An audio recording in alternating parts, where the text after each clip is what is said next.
De manera muy especial les deseo a todos los vecinos y vecinas de esta hermosa comuna de Santa Bárbara una feliz Navidad, junto a sus familiares, junto a sus seres queridos, vecinos y vecinas. Que la unidad familiar, el amor fraterno y la reconciliación sean el sustento de esta fiesta familiar. Que este hecho histórico para la humanidad sea el centro y soporte espiritual para esta comuna.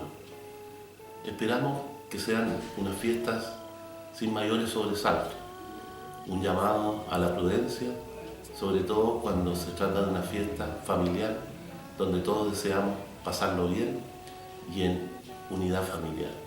Se los desea de todo corazón su alcalde, Daniel Salamanca Pérez.